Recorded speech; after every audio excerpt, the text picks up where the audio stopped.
Welcome back to my new vlog.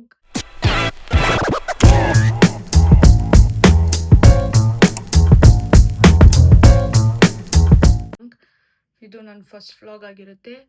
So ಎಲ್ಲರೂ ಯೂಟ್ಯೂಬಲ್ಲಿ ಹೋಗಿ ಸಬ್ಸ್ಕ್ರೈಬ್ ಮಾಡ್ಕೊಳ್ಳಿ, ಲೈಕ್ ಮಾಡಿ, ಸಪೋರ್ಟ್ ಮಾಡಿ, ಶೇರ್ ಮಾಡಿ. ಎಲ್ರಿಗೂ ಈ ವ್ಲಾಗಿಂದ ಹೆಲ್ಪ್ ಆಗುತ್ತೆ ಅಂತಲೇ ನಾನು ಅಂದ್ಕೊಂಡಿರೋದು.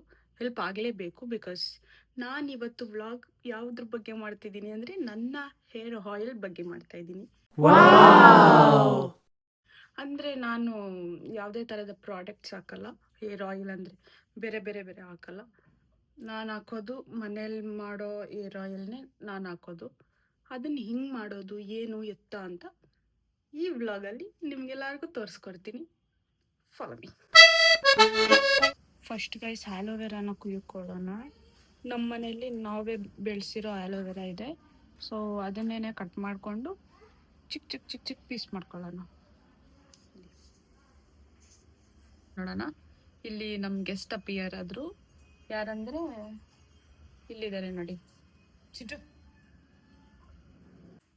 ನೋಡಿ ಗೈಸ್, 100 ರೂಪಾಯಿ ಹಿಂಗೆ ಅರ್ಧ ಹಾಕೋನೆ. ಯಾರು ಈ ಕೆಲಸ ಮಾಡಿದಂದರೆ ಈ ಪುಣ್ಯ. ಫಸ್ಟು ನಿಮ್ಮ ಹೇರ್ ಗ್ರೋತ್ ಆಗಬೇಕಂದ್ರೆ ಬರೀ ಆಯಿಲಿಂದ ಆಗಲ್ಲ. ಅದನ್ನು ತಲೆಯಲ್ಲಿ ಇಟ್ಕೊಳ್ಳಿ. ಬರೀ ಆಯಿಲ್ ಹಾಕೋದ್ರಿಂದ ಹೇರ್ ಗ್ರೋತ್ ಆಗುತ್ತೆ ಅಂತ ಅದು ತುಂಬ ದೊಡ್ಡ ಫೂಲಿಶ್ನೆಸ್ಸು.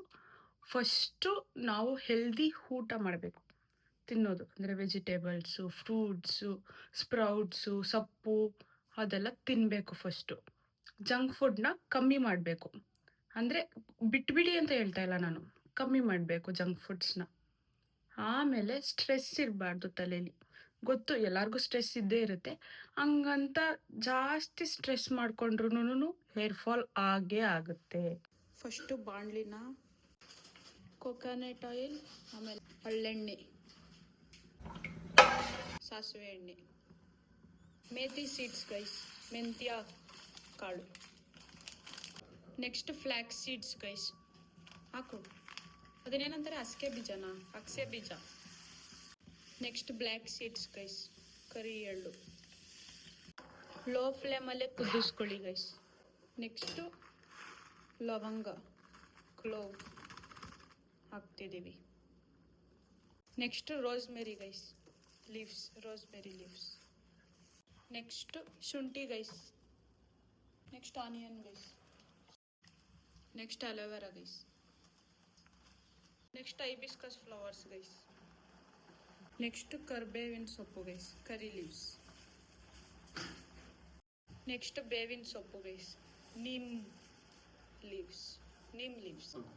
Next amla guys. Next hibiscus flower leaves guys. ಸ್ವಲ್ಪ ರೋಸ್ ಪೆಟಲ್ಸ್ ಹಾಕ್ಸ್ಕೊಳ್ಳಿ ಗೈಸ್. ರೋಸ್ ಪೆಟಲ್ಲು ಹಾಕೊಳ್ಳಿ ಗೈಸ್. ಇದು ನೀಟಾಗಿ ಕುದಿಸ್ಕೋಬೇಕು ಗೈಸ್, ಲೋ ಫ್ಲೇಮಲ್ಲೇ. ಇವಾಗ ಜಾಸ್ತಿ ಕಾಣಿಸ್ತಿದೆ, ಆಮೇಲೆ ನೋಡಿ ಅದು ಫುಲ್ ಕುದ್ದ ಮೇಲೆ ನೀಟಾಗುತ್ತೆ. ಇವಾಗ ನಾವು ಅದನ್ನು ಕುದಿಸ್ತಾ ಇದ್ದೀವಲ್ಲ, ಅದು ನೀಟಾಗಿ ಕುದಿಬೇಕು. ಕುದಿಯೋ ಗಂಟ ನಾವು ಕಾಯಬೇಕು. ಮ್ಯಾಕ್ಸಿಮಮ್ ಅಂದ್ರೂ ಒಂದು 1 ಅವರ್ 1.5 ಅವರ್ ಅದು ನೀಟಾಗಿ ಕುದಿಯೋ ಗಂಟ ಕಾಯ್ದು ಆಮೇಲೆ ಅದನ್ನು ಸ್ಟ್ರೈನ್ ಮಾಡಬೇಕು. ಇದನ್ನು ಫ್ರಿಜ್ಜಲ್ಲಿ ಕೂಡ ಸ್ಟ್ರೈನ್ ಮಾಡಿ ನಾವು ಇಟ್ಕೋಬೋದು. ನಿಮ್ಮೆಲ್ಲರದ್ದು ಸಪೋರ್ಟ್ ನನಗೆ ಬೇಕು. ಲೈಕ್ ಮಾಡಿ, ಶೇರ್ ಮಾಡಿ, ಕಮೆಂಟ್ ಮಾಡಿ, ಸಬ್ಸ್ಕ್ರೈಬ್ ಮಾಡಿ. ಇದು ನನ್ನ ಫಸ್ಟ್ ವ್ಲಾಗ್ ಆಗಿರೋದ್ರಿಂದ ನನಗೆ ತುಂಬ ಖುಷಿ ಆಗ್ತಾಯಿದೆ ಮಾಡೋದಕ್ಕೆ. Let's do it guys, let's grow together. Bye.